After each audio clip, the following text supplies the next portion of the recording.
So for me, this exhibition is being part of a wider community. I was invited by Cynthia to Arel, who also has some pieces on display here, to be part of this based on my embroidery work. And for me, that's a privilege because it's very much being embroidery and crochet and those sorts of things have been traditionally seen as crafts rather than arts.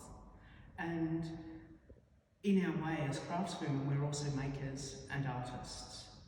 And an example for me of this is my Raven Queen piece. The original design is by Nora Adams Corbett, a designer from New York who translates exquisite watercolour and oil paintings to cross stitch.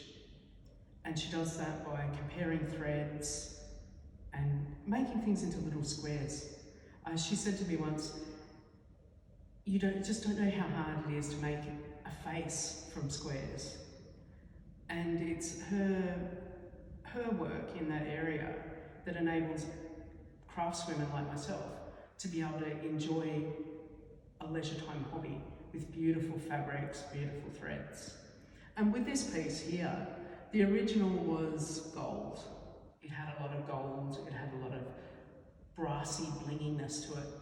And I'd received a piece of fabric completely by mistake, but I didn't want to send it back because I loved it so much, and postage to the UK was ridiculous.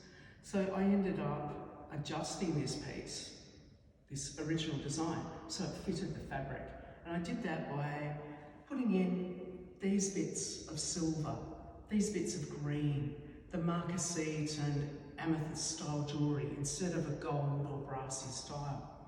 And this is something that you may start with a basic design, but you can always put your own spin on it by your use of colours, threads. It's not just replicating someone else's pattern, it's actually making it yours. And in that respect, you've got a lot of very talented craftswomen all around the world that are doing the same thing. Originally with cross stitch, you put your designs on plain paper, on what was the equivalent of plain paper. You used oatmeal or white or ecru. Now, with modern dyes and also modern artisan fabrics, you can do something like put a very plain design on an exquisite fabric like this, and it turns it into an art piece, rather than something that you just went plonk, plonk, plonk on a piece of Ada. And for me too, these cross-stitch connects me with my family.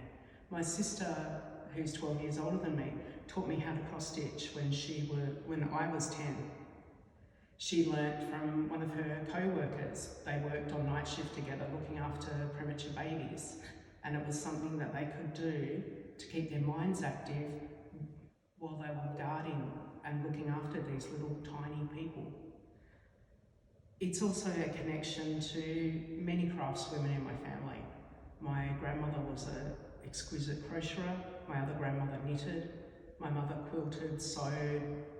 You're talking about women who were incredibly mechanically and manually gifted, and these sorts of crafts were the ways that they could use them. But saying that, my nan was very good at rewiring electrical plugs as well. My connection with the other artists in this exhibition has been through bonds of friendship. And I met Cynthia at a crocheting class at the library, led by Gloria Rishes. And I found that the way that I'd been taught when I was 7 was I was taught as a left-handed person, not a right-handed person. So my stitching had never flowed well because I was doing it the wrong way. And through my friendship with Cynthia, I then came to have the confidence to go to help out with the Henry V production, and that's how I met Robin. So it's been a way of my flexibility with my craft and enjoying mixing things up a little. So I'm never happy with just doing it the way that it's intended. I always like to add a bit of a spin or a twist, and working with the ladies with the costume crew on Henry V, it really stretched my imagination and gave me a great outlet for my craft.